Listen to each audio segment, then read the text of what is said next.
uma série de mensagens falando do pai da fé, Abraão.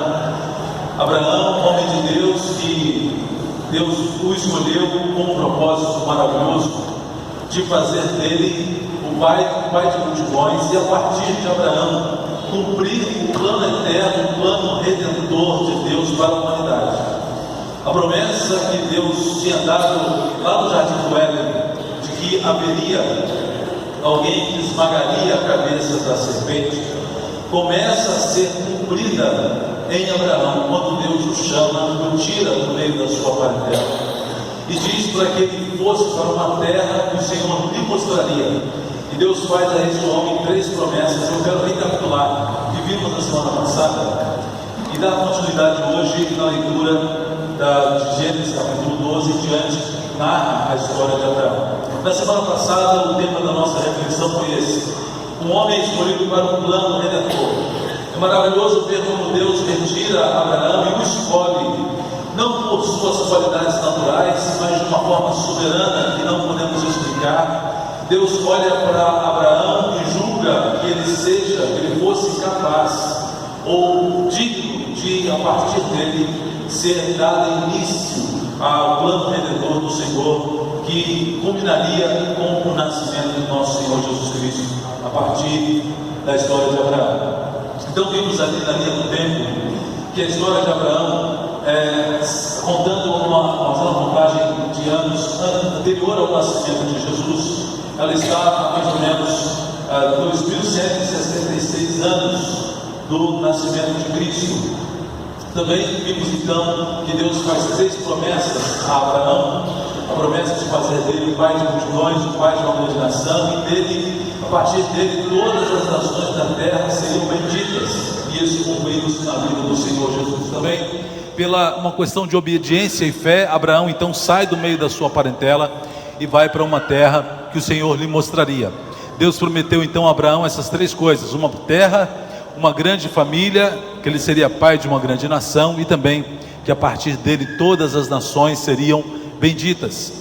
Hoje então, meus irmãos, nós queremos passar aqui aos irmãos a continuidade da nossa reflexão, pensando nesse tema: uma jornada repleta de desafios. Como vimos na semana passada, Abraão obedece a Deus, pega a sua esposa, todos os seus pertences, o seu gado, as suas propriedades, e também o seu sobrinho Ló o acompanha, e ele então sai da terra de Harã, que era a terra que ele estava morando com os seus pais, rumo a uma terra que ele não conhecia, mas que Deus iria lhe mostrar. E nós queremos então hoje dar continuidade. Peço que você abra sua Bíblia lá em Gênesis capítulo 12, dos versos de 10 a 20. Na semana passada lemos até o verso 9, e hoje queremos ler então os versículos finais do capítulo 12, dos versos de 10 a 20, quando Deus então está conduzindo Abraão rumo à terra que havia lhe prometido. Gênesis 12, capítulo 12, de 10 a 20. O texto diz assim para nós: houve fome naquela terra, e Abraão desceu ao Egito para ali viver algum tempo, pois a fome era rigorosa. Quando estava chegando ao Egito, disse a Sarai, sua mulher: bem sei que você é bonita. Quando os egípcios a virem, dirão: esta é a mulher dele, e me matarão, mas deixarão você viva. Diga que é minha irmã, para que me tratem bem por amor a você, e minha vida seja poupada por sua causa. Quando Abrão chegou ao Egito, viram os egípcios que Sarai era uma mulher muito bonita. Vendo-a, os homens da corte do faraó a elogiaram diante do faraó, e ela foi levada ao seu palácio. Ele tratou bem a Abrão por causa dela, e Abrão recebeu ovelhas e bois, jumentos e jumentas, servos e servas e camelos. Mas o Senhor puniu a Faraó e sua corte com graves doenças por causa de Sarai, mulher de Abrão. Por isso o Faraó mandou chamar Abrão e disse: o que você fez comigo? Por que não me falou que ela era sua mulher? Por que disse que ela era sua irmã? Foi por isso que eu a tomei para minha mulher. Aí está a sua mulher, tome-a e vá. E a seguir o faraó deu ordens para que providenciassem o necessário para que Abraão partisse com sua mulher e com tudo o que possuía. Amém? Só até aqui. Meus irmãos, obedecer a Deus nem sempre será uma tarefa fácil. Nessa narrativa que estamos vendo hoje, Abraão recebe de Deus uma ordem para sair do meio da sua parentela, e ele obedece. Mas ao obedecer a Deus, ele logo se depara com uma situação de fome.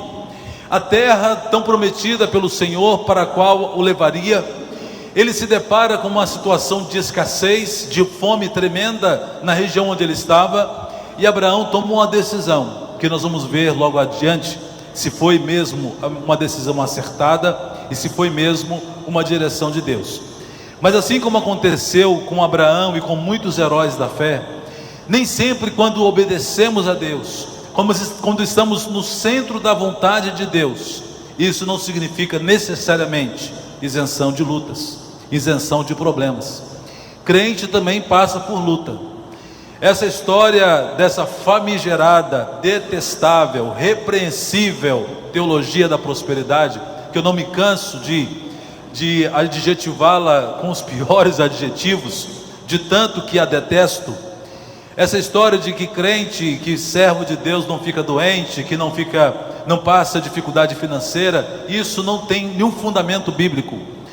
Toda a teologia da prosperidade que promete e que prega e apregoa que o crente, o servo de Deus, é rico, é próspero, tem casa de praia, tem carro, tem mais bênçãos, isso não tem fundamento na palavra de Deus. Mas casos como na vida de Abraão, nós vemos tantos de homens que obedeceram a Deus, e mesmo obedecendo a Deus, passaram por dificuldades. E nós queremos então aprender algumas coisas com Abraão e com a sua história. Antes eu quero recapitular com você, para que você entenda de onde saiu Abraão, para onde ele estava indo e o que aconteceu no caminho. Abraão estava primeiro com a sua família aqui, Ur dos Caldeus. O pai dele ainda era vivo. Um dos irmãos de Abraão, chamado Arã, morreu. Depois disso, a família toda, incluindo o pai de Abraão, vão em direção a Arã, aqui já no sul da Síria. Depois que Abraão e o seu pai e toda a sua parentela estão aqui em Arã, é que Deus fala com Abraão, pedindo que ele saísse dali e fosse para uma terra que Deus lhe mostraria. Abraão então obedece a Deus, ele sai aqui de Arã e começa seguindo nessa linha vermelha aqui, até a direção que Deus havia lhe mostrado. E ele vai seguindo então, entra aqui pela região de Canaã. Os cananeus já moravam aqui nessa época, já habitavam essa terra. E Abraão está descendo aqui em peregrinação.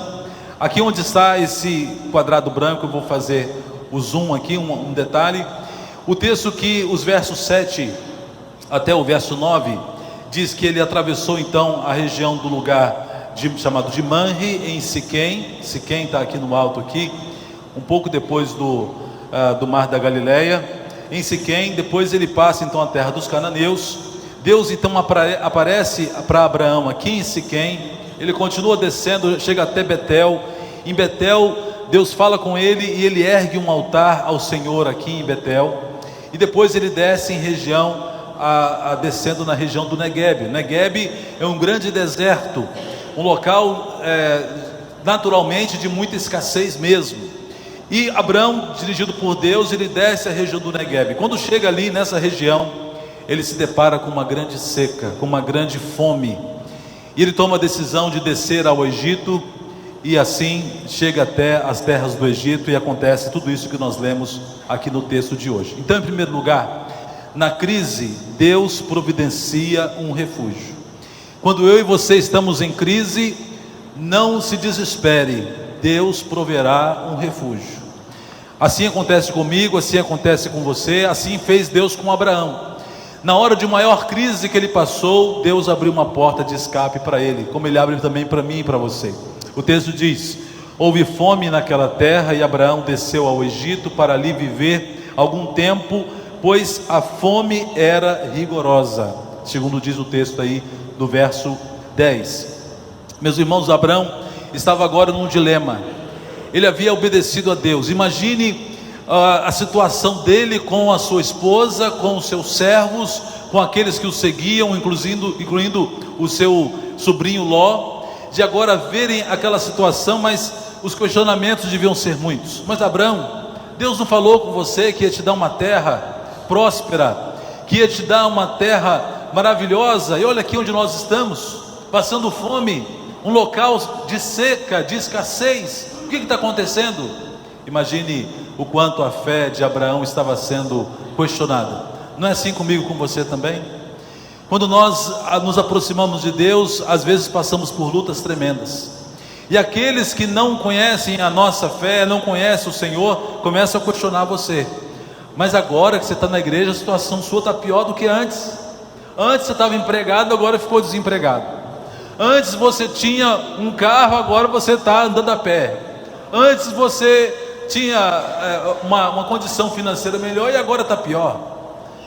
E assim também estava acontecendo com Abraão. Certamente, o texto não diz, mas certamente as pessoas estavam questionando Abraão, e questionam a mim e você também. Estarão sempre perguntando a razão da esperança que há em nós, e nós precisamos dizê-la muito claramente, em alto e bom som, como disse Jó no meio do seu sofrimento. Lembra que Jó disse? Eu sei que o meu Redentor vive, e por fim se levantará sobre a terra. Há um Deus de poder que é por mim. O tempo de Deus, o relógio dele, não anda necessariamente na mesma velocidade do meu relógio e do seu, do nosso Cronos. Deus tem o tempo dele, que é o Kairos, tempo perfeito, hora exata, momento preciso em que ele precisa agir, não necessariamente na nossa agenda, meus irmãos. E assim, Abraão estava ali naquela situação dramática de estar obedecendo a Deus e enfrentando escassez, enfrentando fome. Que situação dramática passava Abraão. Por isso mesmo Jesus disse para nós, lá em João capítulo 16, verso 33, no mundo tereis aflições, mas tende bom ânimo, eu venci o mundo. Aleluia. Não estamos isentos de problemas. Crente também fica doente, crente também fica desempregado, crente também tem problemas às vezes no casamento, mas nós precisamos crer que é um Deus que cuida de nós. Por isso, meus irmãos, será que Deus prometeu que ia nos colocar debaixo de uma redoma de vidro? Será que é isso que está escrito na palavra de Deus, que ao virmos para a presença do Senhor, alguns gostam de deixar a Bíblia aberta lá no Salmo 91, né? Tem algumas casas que tem a tradição, a Bíblia na página onde está o Salmo 91 está até meio amarelada, né? Empoeirada, porque não pode fechar, deixa ela aqui, é como um amuleto. Aquele que habita no esconderijo do Altíssimo, à sombra do Onipotente descansará. Mas a Bíblia aberta lá no Salmo 91 vai resolver alguma coisa? Lógico que não. Se eu não estiver buscando a Deus, se eu não estiver clamando por Ele, é melhor que o Salmo 91 esteja aqui e aqui na ponta da língua, do que a Bíblia aberta em cima da mesa. E assim Deus não age conosco com amuletos, e nem esse versículo, a sombra do Onipotente descansará, nem isso significa também uma redoma de vidro, uma isenção de problemas. Não significa que Deus 24 horas por dia vai nos livrar de toda e qualquer situação, mas Ele estará conosco no meio da tempestade, como Jesus fez com os seus discípulos. Também, em segundo lugar aqui, pensando, além de redoma de vidro, ser cristão não é, meus irmãos, receber uma apólice de seguro. Agora que eu sou crente, eu posso ficar tranquilo, porque Deus já estou com o seguro, seguro ouro, né? Habilitado aqui por Deus, estou tranquilo, não tenho nenhum problema mais pode me acontecer. Não é assim que também funciona. Casa sobre a rocha e casa sobre a areia. Lembra dessa ilustração de Jesus, finalizando o sermão da montanha? Jesus faz uma análise de dois construtores, que um construiu a sua casa sobre a areia, o outro construiu a casa sobre a rocha. Mas sabe o que acontece? Todos os dois construtores passaram pelas mesmas intempéries. Aquele que construiu a casa sobre a rocha, não diz que o tempo foi de sol brilhando para ele. Jesus descreve a construção e as mesmas construções, tanto a que estava na areia quanto a que estava na rocha, passaram pelas mesmas intempéries. Veio a chuva torrencial, veio o vento forte sobre a casa que estava na rocha e sobre a casa que estava na areia. Nós já sabemos o que Jesus disse, né? Aquele que construiu na areia, a casa veio abaixo, e aquele que construiu sobre a rocha, ela permaneceu firme. Mas as duas casas passaram pelas mesmas intempéries. Então na casa do crente também chove torrencialmente, na casa do crente também se abate tempestades, na casa do servo fiel do Senhor também pode passar por lutas. Mas a diferença é que quando essa luta vier sobre a minha casa, sobre a sua casa, a nossa casa não vai cair no chão, amém? A nossa casa permanecerá, porque está firmada na rocha que é Jesus, aleluia. Egito, uma escolha acertada ou precipitada? Nós não sabemos, irmãos. O texto diz que Abrão resolveu ir para o Egito, não diz que Deus mandou ele para lá. Deus tinha dito para Abrão ir para uma terra que ele ia mostrar. A fome apertou, a escassez chegou, talvez as pessoas no ouvido de Abrão começaram a falar um monte na cabeça dele, e ele decide ir para o Egito. A primeiro momento, e diante do que acontece depois, eu concluo que Abrão teve uma decisão precipitada. E quando nós decidimos precipitadamente, tomamos decisões precipitadas, com 90% dos casos, ou em 100% dos casos, teremos problemas. Quando não refletimos, não consultamos a Deus. E se Abrão tivesse orado ao Senhor? E se ele tivesse questionado: ó Deus, o Senhor me trouxe aqui, e agora há essa fome? Eu imagino algumas coisas poderiam ter acontecido.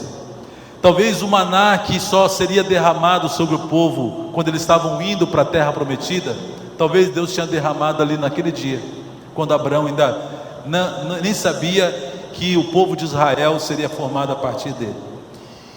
Talvez Deus teria suprido as necessidades de Abrão de forma sobrenatural, como já fez também antes, quando o maná, quando a água brotou da rocha, quando Deus fez corvos virarem garçom. Lembra disso? Elias estava lá no deserto, aí todo dia vinha um corvo trazer no bico alimento, trazer carne, trazer pão para Elias. O corvo virou garçom de Elias. Deus poderoso que supre, que fez a farinha não terminar na botija daquela viúva lá de Sarepta. Deus de poder que provê. Deus é o Deus da provisão, irmãos. Ele não deixa que nada nos falte. E aqui na versão Almeida Revista e Atualizada, o texto está um pouquinho diferente. Tem uma expressão que eu gravei aqui de azul, né? Diz assim o verso 10: havia fome naquela terra, desceu pois Abrão ao Egito para aí ficar. Olha como essa versão está dizendo. Deduz-se, lendo esse texto nessa versão, que Abrão foi para o Egito não só pensando em passar aquela tempestade, passar aquela fome. Dá-se a entender que ele resolveu: bom, já que Deus não resolveu o problema aqui, não me deu uma terra abençoada, eu vou lá para o Egito, que lá eu sei que tem comida. E desceu para o Egito não só para esperar passar aquela dificuldade, mas para ficar lá, para habitar naquele lugar, para se constituir como família lá. Mas não era essa a promessa de Deus, não é isso que Deus tinha prometido para Abrão. Então nós precisamos, irmãos, andar no centro da vontade de Deus. E sobre dar um jeitinho para os planos de Deus, Abrão e Sara vão mostrar para nós o quão desastroso isso é. Aguarde nas cenas dos próximos capítulos o que acontece depois na história deles dois. E Egito, meus irmãos, acabou se tornando uma cidade refúgio para Abrão. E sabe o que me chama a atenção? Que o Egito, uma cidade ímpia, uma cidade de pessoas que não temiam a Deus, um país, uma nação de pessoas idólatras, pessoas que não estavam debaixo da aliança de Deus e nem tinham o temor de Deus, mas que agora socorre Abraão. Depois, no futuro, vai também socorrer o povo de Israel através de José, e mais ainda vai socorrer Jesus, quando Jesus nasce bebê ainda, e Faraó tenta matar todos os bebês, lembra da história? E José e Maria fogem para o Egito se tornando uma cidade refúgio, usada por Deus. E assim Deus usa as nações como Ele quer. Por isso, tem um texto lá do livro de Daniel, se não me engano, que a palavra de Deus diz assim, que Deus se refere a Nabucodonosor, fala assim: Nabucodonosor, meu servo. Aí você olha assim: ué, Nabucodonosor era crente então? Nabucodonosor estava debaixo da aliança de Israel? Lógico que não. Ele era um rei ímpio, um rei idólatra, um rei que achava-se Deus, nomeava-se Deus. O texto está dizendo: Abraão, meu servo, Nabucodonosor, meu servo. Deus está dizendo que faz de qualquer rei, de qualquer nação, aquilo que ele quer. Então, um texto de Isaías, se não me engano, que diz que o coração do rei está nas mãos de Deus, e ele o inclina conforme a sua própria vontade. Coração do Donald Trump, coração do Emmanuel Macron, coração do Kim Jong-un, né? Está tudo na mão de Deus. Eles só fazem aquilo que Deus deixar, ou aquilo que Deus mandar. Mesmo que ele não acredite em Deus, ele só vai fazer aquilo que Deus deixar ou mandar. Deus usa quem Ele quer, como usou esse povo ímpio, o egípcio, para abençoar o povo de Deus. E na crise, então consulte a Deus. Não, vamos já aprender com Abraão nessa história. Não tome decisões precipitadas. Ore antes de tomar uma decisão. Seja ela uma pequena decisão, seja uma grande decisão. Ore antes, peça a direção de Deus. Não tome decisões precipitadas. O Senhor é o Deus da provisão. Ele provê tudo aquilo que nós precisamos. Segundo lugar, tragédias causadas pela mentira. Na sequência do texto nós vamos ver que Abraão fala uma mentira ou uma meia verdade. O texto diz: quando estava chegando ao Egito, disse a Sarai, sua mulher: bem sei que você é bonita. Quando os egípcios a virem, dirão: esta é a mulher dele, e me matarão, mas deixarão você viva. Diga que você é minha irmã, para que me tratem bem, por amar a você, e minha vida será poupada por sua causa. Que história estranha é essa, meus irmãos, da história de Abraão. O pai da fé toma uma atitude muito estranha, combinando com a sua mulher Sarai, uma história não totalmente verdadeira. Primeiro eu quero falar para você entender o contexto. Por que Abraão tomou uma decisão dessa? A história do Egito corria pelas nações, e Abraão, a fama do Egito já tinha chegado ao ouvido dele. E os historiadores dão conta de que naquele tempo os faraós queriam formar os seus haréns com as suas esposas, com as suas concubinas, e tinham uma preferência de escolher mulheres estrangeiras. Era um hábito do faraó. Ele achava que as mulheres estrangeiras, as egípcias, envelheciam muito rápido, e as estrangeiras eram mais saudáveis. Então ele tinha uma preferência de escolher mulheres estrangeiras. E todo faraó tinha os seus serviçais, que eram como olheiros que ficavam andando pelas regiões, pelas redondezas, procurando mulheres que fossem muito bonitas para serem levadas a faraó. E ao escolherem alguém, uma mulher que se enquadrasse no perfil, ou que atendesse aquilo que o faraó queria, eles não tinham nenhuma dificuldade em arrancar essa mulher do seu marido, e se ele resistisse, matava mesmo o sujeito. Então essa notícia, essa fama, Abraão já conhecia, já sabia. Então ele, chegando perto do Egito, se ele não soubesse antes, ficou sabendo quando estava chegando lá na redondeza. E sendo a sua mulher muito bonita, apesar dos seus 65 anos, Sara devia estar enxutona, né? Estava, show de bola. E bonitona. Aí Abraão ficou logo com medo. Falou: bom, já que a história aqui, o faraó está montando o seu harém, você certamente será uma candidata. E ele combina com ela uma história complicada, que foi uma mentira ou uma meia verdade. Será que tem diferença de mentira para meia verdade? Às vezes fala assim: vou falar só uma mentirinha branca. Não sei se existe mentira lilás, preta, amarela. Só sei que mentira é mentira, seja ela de que cor for. Não é bom negócio ficar lidando com mentira. E Abraão fala aqui uma história que vou deixar os irmãos meus chegarem à conclusão se foi uma mentira mesmo ou foi uma meia verdade. Depois, lá na frente, essa história vai se repetir. Nós vamos estudar ainda. Em Gênesis 20, 12, olha o que está escrito ali: Por outro lado, ela de fato é também minha irmã, filha de meu pai e não de minha mãe, e veio a ser minha mulher. Essa é a fala de Abraão também. Lá na frente isso vai acontecer. Então o que estava acontecendo aqui? Naquele tempo, meus irmãos, as famílias viviam em clãs. E não havia o código de ética e social que existe hoje. Essa história aqui que Abraão está dizendo, nos dias de hoje seria um incesto. Mesmo que a Sarai era filha só por parte de pai, não por parte de mãe, mas nós sabemos que nos dias de hoje seria um incesto da mesma maneira. Mas não é esse o caso da época de Abraão, que está narrando. Lembra-se que são há 2160 anos atrás, antes de Cristo, que essa história acontece, ainda num contexto também em que as mulheres não eram nem sequer contadas nos censos daquela época. Então havia todo um contexto cultural e um contexto que está muito distante dos nossos dias hoje. Então não é uma questão de pecado, eles pecaram, estão em incesto. Não é isso. É uma questão cultural.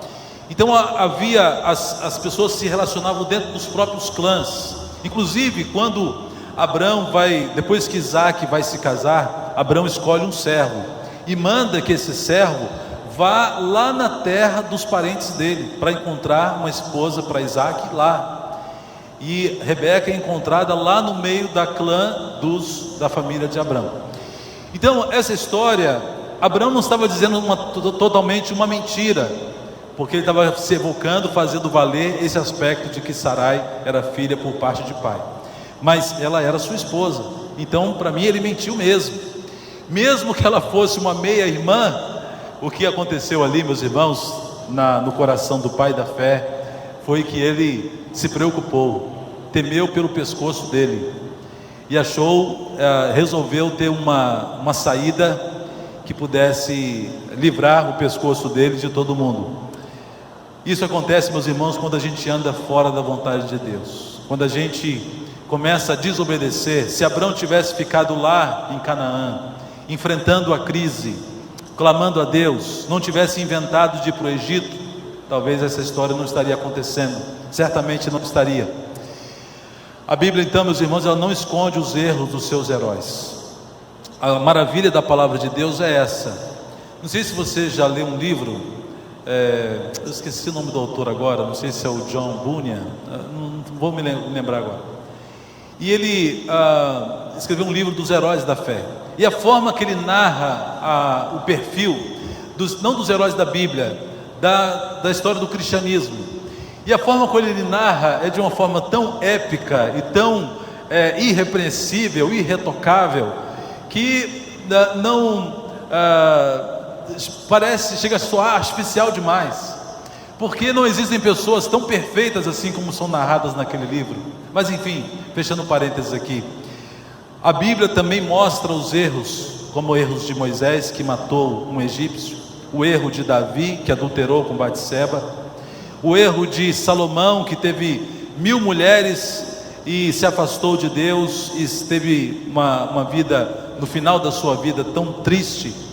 A Bíblia não esconde os erros dos seus heróis da fé, dos homens de Deus, porque é um livro autêntico e um livro que é a verdade, que é a palavra de Deus. Por isso não há meias verdades no texto sagrado, mas tudo o que aconteceu de fato é narrado no texto bíblico. E eu coloquei aqui uma frase que eu já tinha posto numa mensagem que eu preguei no ano passado, que eu lembrei dessa frase do Ralph Waldo Emerson, filósofo, ensaísta, poeta americano. Ele diz o seguinte: aquele que profere uma mentira não pode avaliar em que enrascada se meteu, pois precisa inventar mais 20 mentiras para encobrir a primeira. Entrou numa mentira, entrou numa enrascada, vai ter que inventar mais 20 para sustentar aquela primeira. É o que ele está dizendo aqui. Eu quero lembrar para você que Jesus classificou muito bem aqueles que mentem, e dizendo quem é o pai da mentira. O diabo é o pai da mentira. Jesus disse: vós tendes por pai ao diabo, e quereis satisfazer os desejos do vosso pai. Ele foi homicida desde o princípio e não se firmou na verdade, porque não há verdade nele. Quando ele profere mentira, fala do que lhe é próprio, porque é mentiroso e pai da mentira. Irmãos, seja o que acontecer, seja o que for, nós precisamos trilhar pelo caminho da verdade. O pai da mentira é o diabo, e Jesus disse que aquele que é mentiroso, aquele que também profere mentiras, faz do diabo o seu pai, e se faz filho do diabo, porque o diabo é o pai da mentira.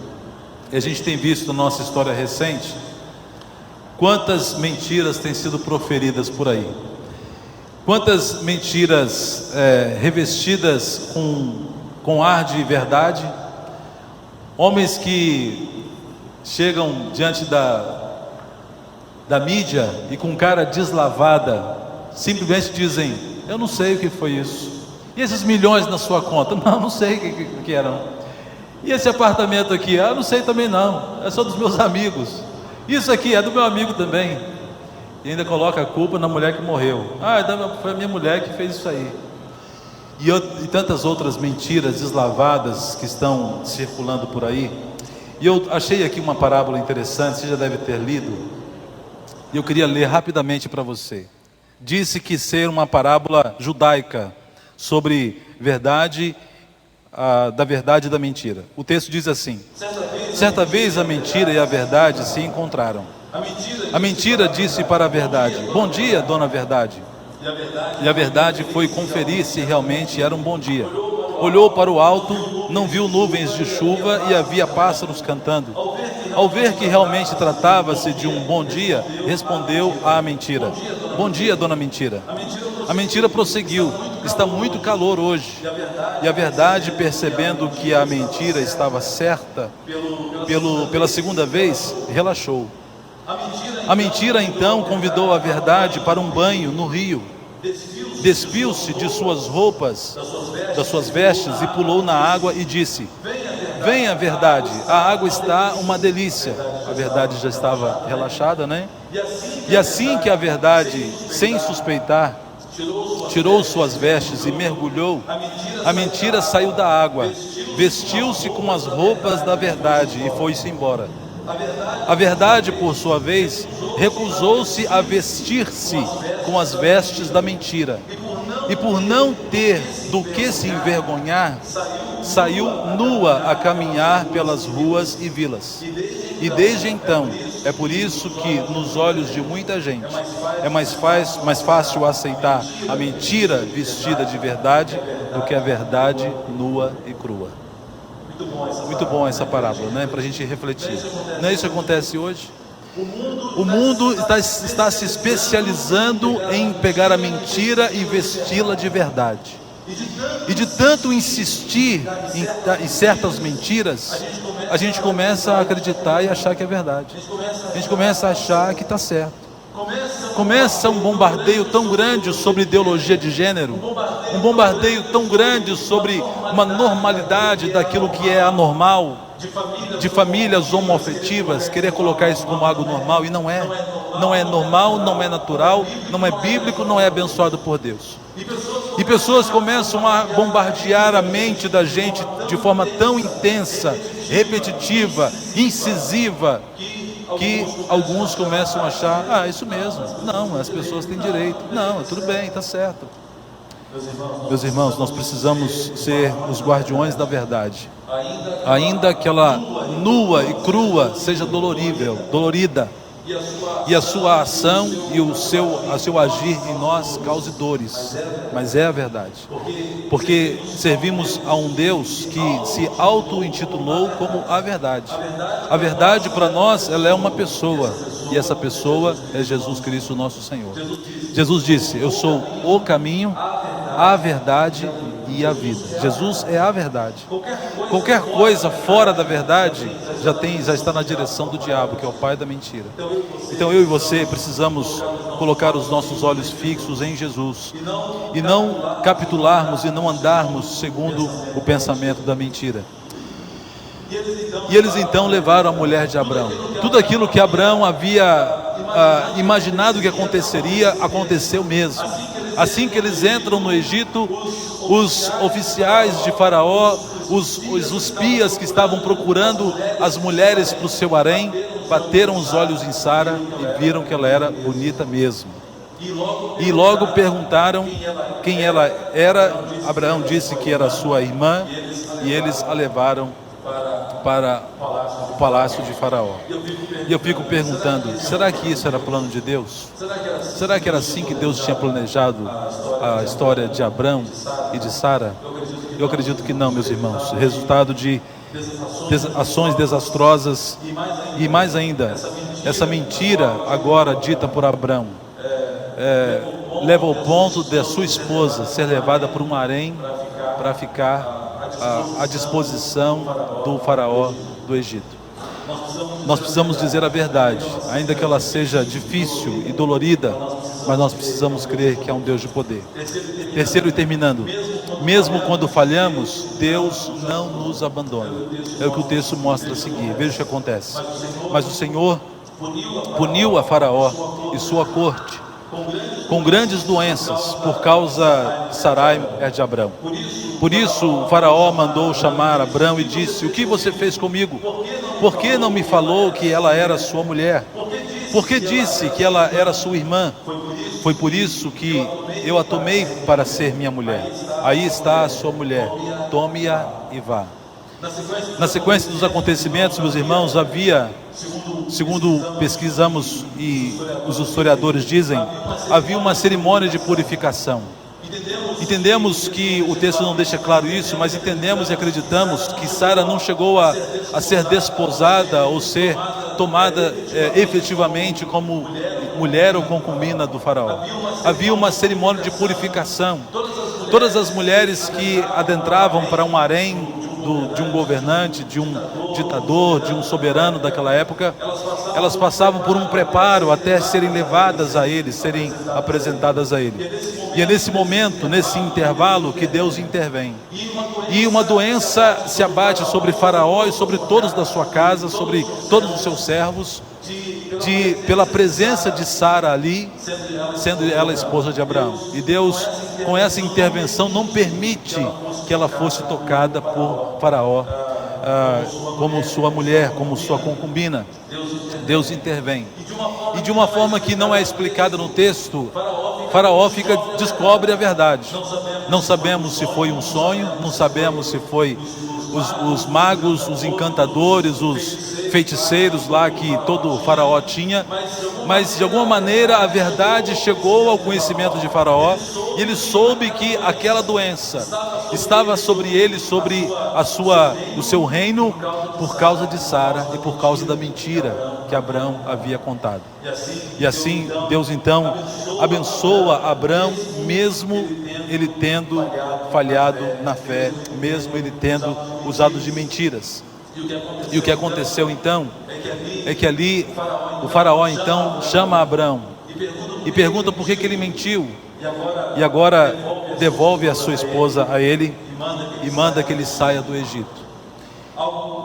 Uma cena semelhante ao que vai acontecer bem anos depois, quando o povo de Israel também sai do Egito.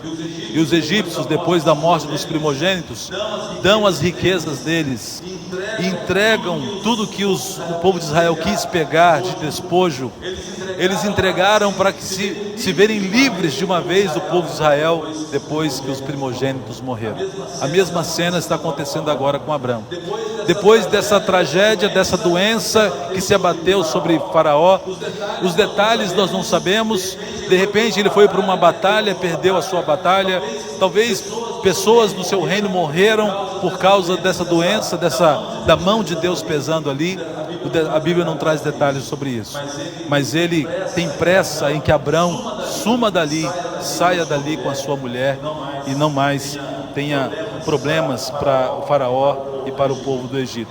E assim, no verso 20 diz que Abrão então sai do Egito. A seguir o faraó deu ordens para que providenciasse o necessário para que Abrão partisse com a sua mulher e com tudo o que possuía. E mais, Deus escreve certo por linhas tortas. Já viu falar esse ditado? Será que é verdade? Deus escreve certo por linhas tortas? Eu fico incomodado com esse ditado. Eu não acredito muito nele, não.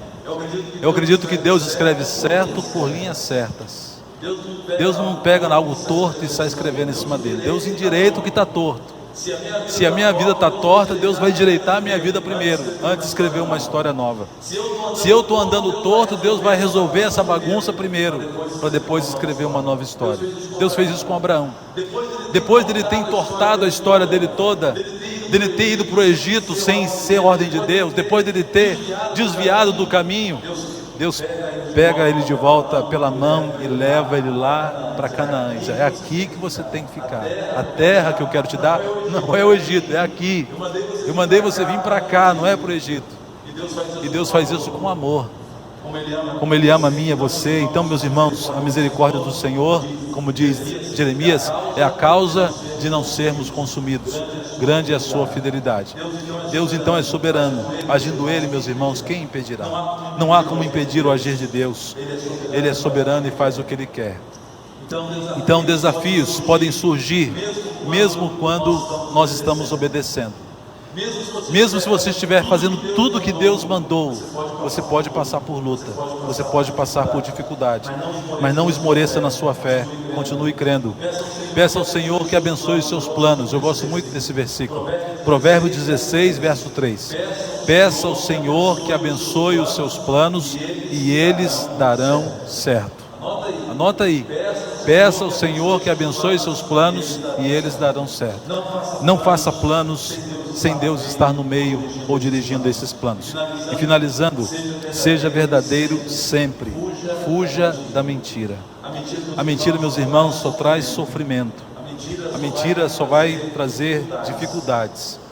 Mas nós, ao falarmos a verdade, ainda que ela doa, ainda que ela seja difícil, ela vai trazer bênçãos na nossa vida. Amém? Que Deus assim nos abençoe e aplique a sua palavra nos nossos corações. Vamos então continuar adorando a Deus essa oportunidade.